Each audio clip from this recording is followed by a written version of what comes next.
નમસ્કાર, અત્યારે અમે આવી પહોંચ્યા છીએ સરસપુર, જ્યાં અમારી પાછળ આપ જોઈ શકો છો. અમારા કેમેરામેન આપને બતાવશે કે અહીંયા પાછળ એક સ્કૂલ છે, પણ આ પણ એક પ્રશ્ન છે કે આ ખરેખર સ્કૂલ જ છે? કેમ કે સ્કૂલના જે ટ્રસ્ટી, જે માલિક છે, એમનું કહેવું એવું છે કે ડીઓ ઓફિસની અંદર કે સ્કૂલ અમારી અહીંયા જ છે, પણ અમને જાણવા મળ્યું એવું છે કે સ્કૂલ અહીંયાથી સ્થળાંતરણ કરી બીજી જગ્યા કરી છે, ચાલુ કરી છે. પણ જ્યાં સ્કૂલ ચાલુ કરી છે ત્યાં પહેલાં 9મું 10મું 11મું 12મું ગ્રાન્ટેબલ અને નોન ગ્રાન્ટેબલ બંને હતા, પણ ધીરે ધીરે અત્યારે સમય જતાં હમણે ગ્રાન્ટેબલ અત્યારે બંધ કરી છે, નોન ગ્રાન્ટેબલ અત્યારે ચાલુ કરી છે. આપણી સાથે અત્યારે એક વ્યક્તિ છે જે પોતે એક NGO ચલાવે છે, એ અહીંયા અમને મળ્યા. એમને સાથે અત્યારે આપણે વાત કરીએ કે એમણે શું જાણકારી આપી છે. આપણે પરિચય આપશો? હું જનજાગૃતિ ફાઉન્ડેશનનો રાષ્ટ્રીય અધ્યક્ષ છું અને હું અહીંયા એક સ્ટેશનરી દુકાન છે ત્યાં સ્ટેશનરી લેવા આવ્યો હતો અને ત્યારે ત્યાં એક બોર્ડ મારેલું હતું કૈલાસ વિદ્યાલય અને નીલકંઠ વિદ્યાલય. તો આ જે સ્કૂલનું નામ જે છે કૈલાસ વિદ્યાલય? હા, કૈલાસ વિદ્યાલય છે.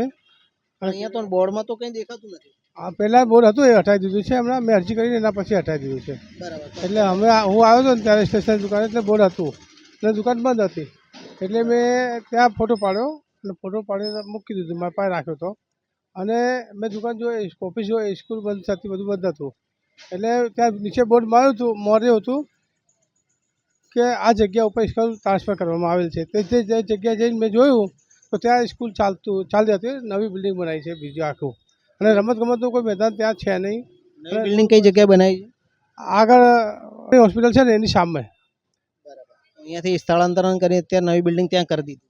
એના પછી અમે એક RTI કરી અને સ્કૂલ ઉપર, અને સ્કૂલવાળાએ અમે એવું કીધું કે ભાઈ અમે કોઈ જગ્યાએ બિલ્ડિંગ સ્થળ ફેરફાર કરેલ નથી, એક જ જગ્યાએ ચલાવીએ છીએ અને ભાડા કરાર પણ કરેલો નથી. એને કીધું કે અમારી માલિકીની જમીન છે. ડીઓ ઓફિસમાં આ લોકોએ જે જાણ કરી કે સ્થળ અમે ફેરફાર નથી કર્યો, તો ત્યાં ડીઓ ઓફિસમાં આપનું કેવું એવું છે કે ત્યાં ખોટી માહિતી આપી છે?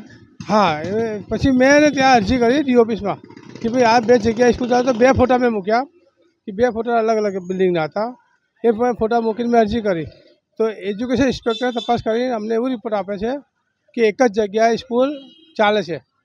પણ અમે જ્યારે ડીઓ સાહેબને કીધું તો ડીઓ સાહેબે એનો જે રિપોર્ટ આપ્યો કે એક જ જગ્યાએ ચાલે છે. તો આ 2 જગ્યાએ અમને અહીં સ્થાનિક માણસોને પણ પૂછ્યું હતું, તો એ લોકોએ કીધું હતું કે અહીંથી કોરોના કાળમાં અહીંથી સ્કૂલ તપાસ ટ્રાન્સફર કરીને હોસ્પિટલ છે ને એની સામે લઈ ગયા છે. અહીંયા જે પ્રમાણે આપણે વાત કરી કે ડીઓના ઇન્સ્પેક્ટર જે છે અહીંયા આવીને તપાસ કરી છે, તો શું ખરેખર એમણે સાચી તપાસ કરી છે ખરા? ના, એમણે કોઈ તપાસ નથી કરી. અને જોવા જઈએ તો આપણે ગ્રાઉન્ડ રિપોર્ટ ઉપર જઈને પછી સ્થળ તપાસ કરીને પછી આગળ પેપર કાર્યવાહી કરવી જોઈએ. હા, પણ સ્થળ પર જવું જોઈએ ને બંને જે સ્કૂલો છે એ બંને સ્કૂલનો ફોટા ઉપરથી ત્યાંના આજુબાજુના સ્થાનિકનું નિવેદન લેવું જોઈએ કે સ્કૂલ અહીં ચાલતી હતી કે નથી ચાલતી. એમણે એવું કોઈ તપાસ લીધી નથી અને આજુબાજુનું કોઈ નિવેદન લીધું નથી. સાહેબ, આમાં મને એવું લાગે છે કે એજ્યુકેશન ઇન્સ્પેક્ટર જે છે એમણે તપાસ દરમિયાન કંઈ મોટો ભ્રષ્ટાચાર કર્યો છે અને જિલ્લા શિક્ષણ અધિકારીશ્રીએ પણ એમાં ભ્રષ્ટાચાર કર્યો છે. કેમ કે વગર તપાસે આ લોકો એવું કેવી અહેવાલ આપી શકે?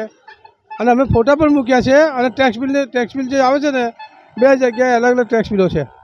અત્યારે આપણે જોઈ શકીએ કે પાછળ સ્કૂલની અંદર અત્યારે રિનોવેશનનું કામ છે, તો અહીંયા અત્યારે સ્કૂલ જ બને છે કે બીજું કંઈ બને છે? ના, પછી મેં એને સ્ટેશનરીવાળા આવ્યો તો પછી પાછળથી પાછો 10-15 દિવાળી પહેલાં, એટલે મેં એમને પૂછ્યું કે મેં આ શું છે, અહીં શું થાય છે? તો એમણે કીધું કે આ જમીન વેચાઈ ગઈ છે, 1 કરોડ લગભગ સમથિંગ કીધું હતું રકમ. આખી રકમ મને ધ્યાન નથી. અને એમાં અહીં હોટલનું કામ ચાલે છે, રિનોવેશન ચાલે છે કે અહીં હોટલ બનવાની છે. અહીંયા સ્કૂલના બદલે હવે હોટલ બનશે? હા, હવે હોટલ બનશે એવું ફાઇનલ થઈ ગયું છે. ત્યારે આપ જોઈ શકો કે જે પ્રમાણે અત્યારે અહીંયાના સ્કૂલના ટ્રસ્ટી કહો કે બીજા કોઈ અધિકારી કહો, એમણે જે પ્રમાણે ડીઓ ઓફિસની અંદર ખોટી જાણકારી આપીને અત્યારે જે પ્રમાણે અત્યારે અહીંયાથી સ્કૂલ સ્થાનાંતરણ કરી બીજી જગ્યાએ અત્યારે લઈ ગયા છે અને સરકારને ગેરમાર્ગે અત્યારે દોરાઈ રહ્યા છે. ડીઓ ઓફિસના જે અધિકારીઓ છે એમને પણ અત્યારે ગેરમાર્ગે દોરાઈ રહ્યા છે. તો એમાં ફાયદો કોને? ટ્રસ્ટીને કે માલિકને કે પછી ડીઓ ઓફિસને કે પછી સરકારને? કેમેરામેન રવિ કાપડિયા સાથે એજ્યુકેશન ગુજરાત ન્યૂઝ, વિશાલ સિંહ તંવર.